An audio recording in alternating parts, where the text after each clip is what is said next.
Yeah. So I am from Colombia, but I Mm. moved out from Colombia when I was 19. Today I am 43. And I moved to Spain. So I studied fashion design in Spain. And then after years of working in Spain and so studying and then working in Spain, I was working with one manufacturer that has one Chinese factory, one Vietnamese factory, and one Bangladesh factory. So they own three factories, and they also produce with another factories overall in China. So they brought me to China, to Shanghai, and I started my career in Shanghai as the head of the design department of this manufacturer. And they were doing like productions for H&M, for Corte Fiel, Corte Inglés, Inditex, and overall like Spanish companies. So I start there, so I was like 7 years in China doing this. After 3-4 years, I start my career in the same company, but as head of the department, like production and design. So I was focusing on fast fashion and massive productions. I went to a lot of factories in China. I went to a lot of factories and a lot of times to Bangladesh, and I went to a lot of factories in Vietnam as well, like working in this industry. And before that, I made my thesis in the school about the Arhuacos, that is a native indigenous community in the north of Colombia, where I do a lot of research and I like get to have this click and this like inspiration from the artisan production and pieces, right? So when I was in China, I went a lot of times to Vietnam, to the native indigenous communities that live in the mountains. I also went to Philippines, and I start to make a collection of waist weave textiles of different fibers and different like finishings and iconography and all these things. So I get like really obsessed with the waist weave textile and these like natural dyes and things that happen like doing in the process of these waist weave textiles. So after several years working in China, I was like, I need to do something different. I want to do like a different approach to fashion. O sea, this is meaningful for me, meaningless. So I decided to ask for 1 year out of the company. They agree, and then I went to travel around South America. My idea was to end in Colombia, but then I arrived to Peru, and I get like really involved in the rescue of waste with textiles and natural dyes, and these like trapped me. So I went back to China. I quit my job, and then I came back to Peru, and I started and founded my brand 13 years ago. Okay. And I also see that you write this brand is like a bridge to connecting like ancient wisdom and also the contemporary design. So I want to ask the question about this. You mentioned ancient wisdom is meaning for traditional craft. You told me like textile or craft. You think it very meaningful, and also sustainability for this brand that you create, like a Yeah. brand identity. Yeah, exactly. So for us, it's like we name it like ancestral biotechnology, and in this ancestral biotechnology, what we discover or encounter more than discover, like what we encounter was like these ancestral techniques, like very old and ancient techniques, like waste weave textile, or even like spinning the yarn, hand spin the yarn, natural dyes from the Andean mountains, natural dyes from the Amazon. And also we discover or we encounter materials that we start to process. So not only we like create or co-create with these ancestral techniques, but we also start to develop formulas inspired by formulas of native indigenous communities or rural communities that, for example, tan the leather with a seed that is a local seed from here from Peru. So we get that information, we bring it to the laboratory, and we start to make that formula for tanning the leather without chrome, lead, sulfide, and petroleum, but based and inspired by an ancestral way of tanning the leather, right? The thing is that we bring it to the laboratory and we make it a little bit more standardized, but we get inspiration of this kind of process of the way that it was done before. Also, we encountered this material that for us is one of the most interested materials that we have. That is the wild rubber. So it's a biomaterial that comes from the rubber tree in the Amazon. And this material also is an ancestral material, like native indigenous communities use this material so long ago in different and several ways. And what we do is that we also create a formula so it gets more resistant, more biodegradable.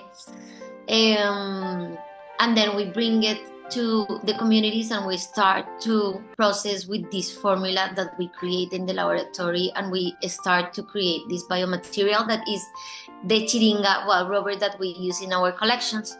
Also, this material, after being processed in the forest, it has like a finish here in Lima, in one of our tanneries. So we give a little finish, some steps of finishing this material, so we make it more durable.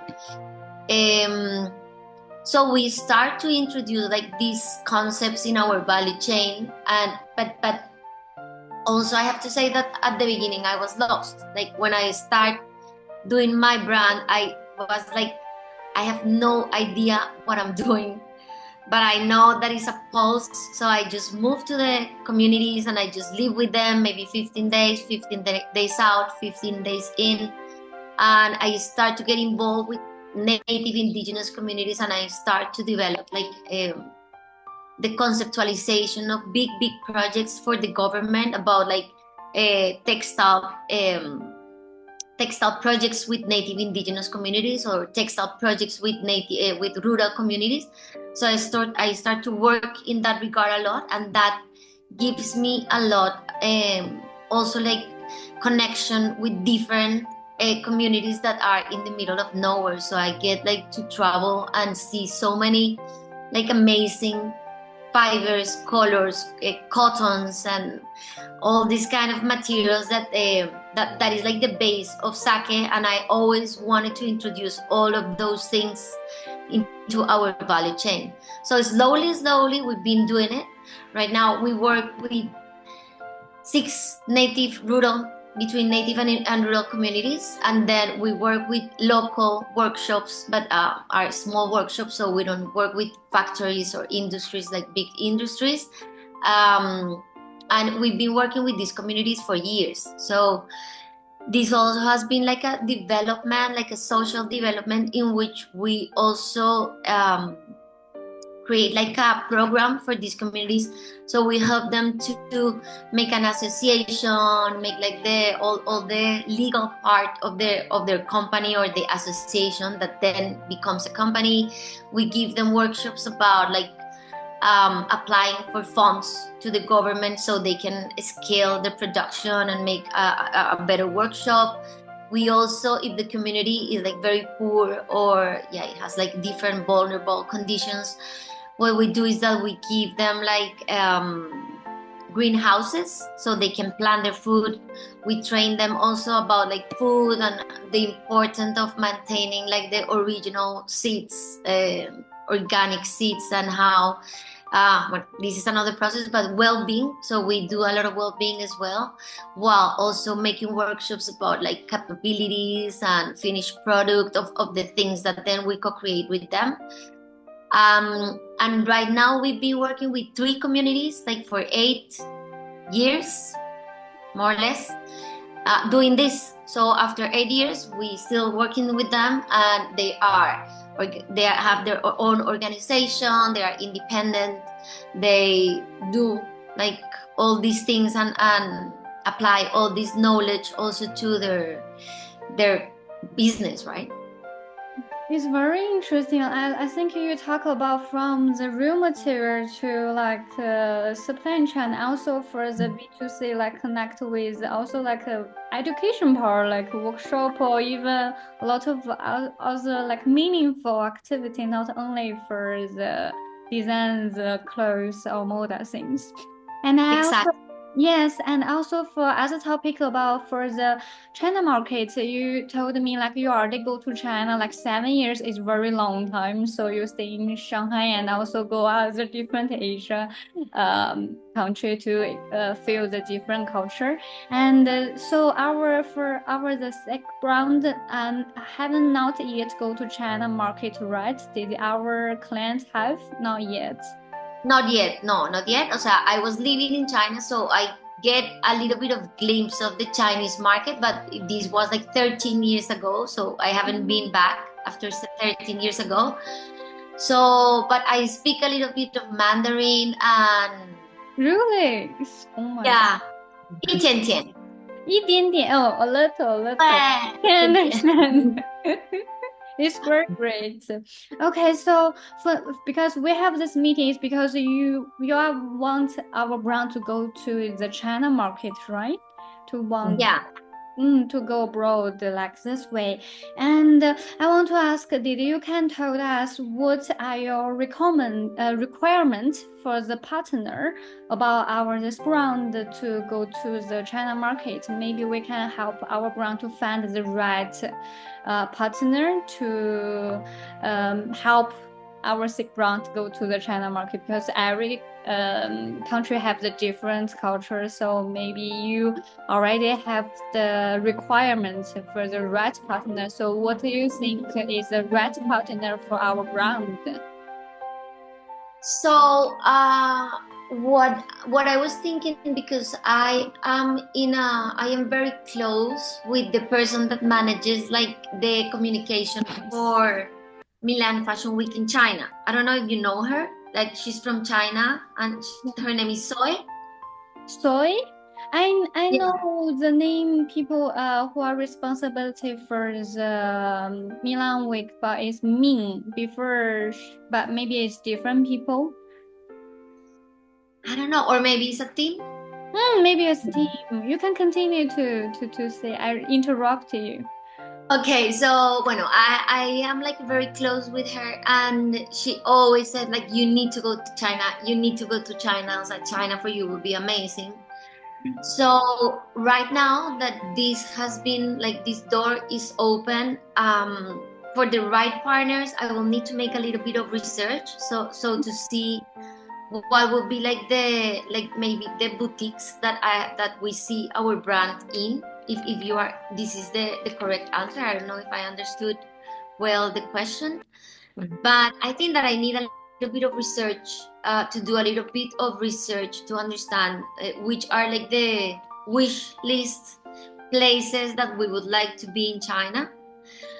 Also, we are right now like, something that comes to my mind is that we are starting to do this virtual showroom that is like from a Chinese partner as well. They are based in Milan, but it's like a Chinese also company, so they are focused much more in China. So we are already like uploading all our catalog and all our things like in this virtual showroom.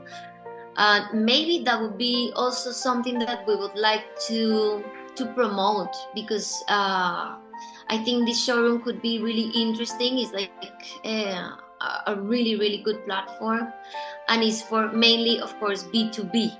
Yeah. So regarding B2B, we have like this amazing space that is this virtual showroom where you can get close to all our garments and explore like cultures and nature that we work with. And so it's gonna be like a really cool space.